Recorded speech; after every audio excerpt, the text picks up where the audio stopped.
Hey everybody, welcome back. We got 7 more days of school, or with me at least.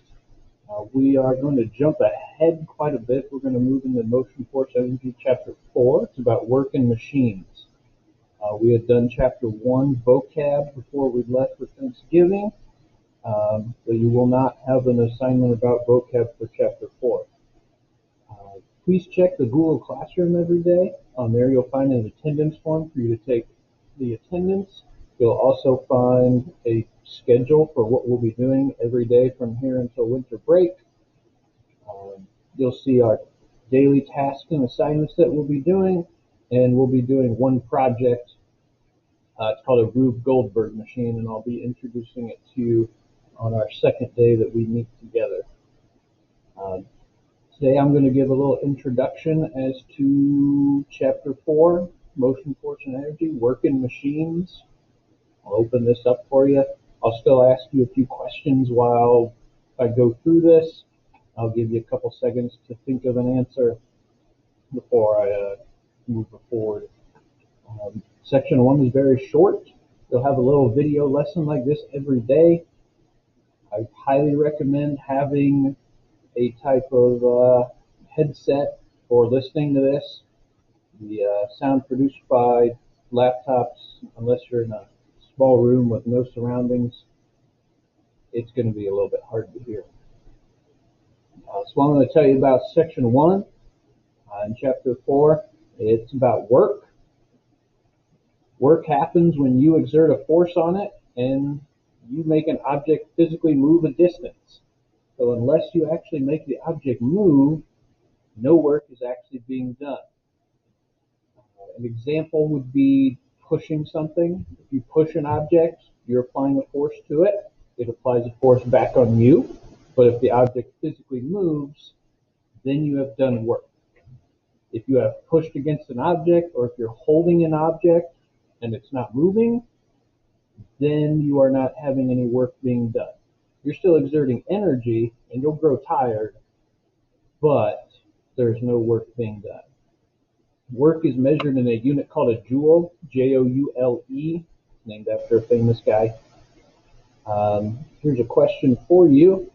If you attempt to push a car that's stuck in the snow, why is 0 joules of work being done?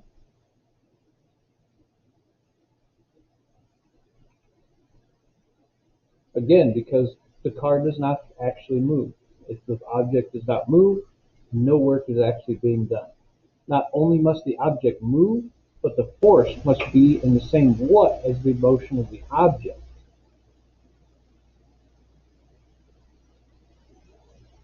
Yeah, it has to be in the same direction. So unless you apply a force in the exact same direction in which the object travels, still no work is being done. 0 joules. Calculating with work, there's an equation. Work is equal to a force times a distance. Work is again measured in joules. Force is measured in newtons, named after Isaac Newton. And distance is typically measured in meters. That makes it a little easier for us to measure with. So here I have a few math problems for you to try. We'll use this equation. We'll have to derive it a little bit for each one. I'll give you a little bit of time on this first one. To move a desk, you exert a force of 20 newtons over a distance of 10 meters. How much work do you do on the desk? You could try pausing it here and then unpause once you have this figured out. For an example like this, we're solving for work. So we will take the newtons times the distance, 20 times 10, and you will get a value of 200. And this would be measured in joules, 200 joules. On the second question, you exert 24,000 joules of work with a force of 6,000 newtons. How far will the object move? Maybe pause here while you work on it. In this example, you're solving for distance. If we arrange the equation a little bit, you'll find that distance is equal to work divided by force. So if we take the work, 24,000, and divide it by the force, 6,000, you get an answer of 4. So the object would move 4 meters. And for our third one, what force is required to move an object a distance of 1.50 meters while doing 0.75 joules of work? Pause here while you work on it.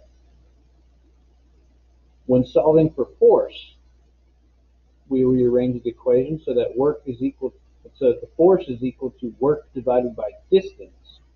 Our work here was 0.75, our distance was 1.5. Divide 0.75 by 1.5. The final answer would be 0.5, and that would be in newtons.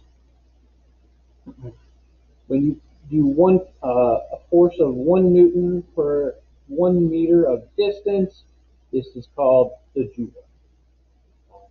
And that's section 1. It's very short. It just introduces you to the idea of work.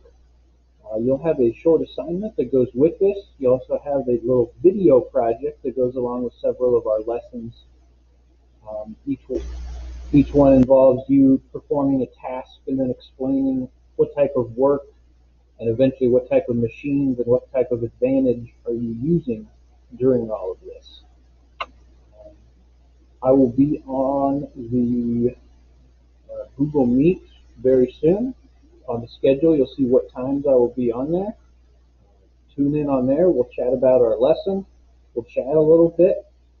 You can ask me questions, and then we'll be done, and you'll go on to your next class. I'll see you then.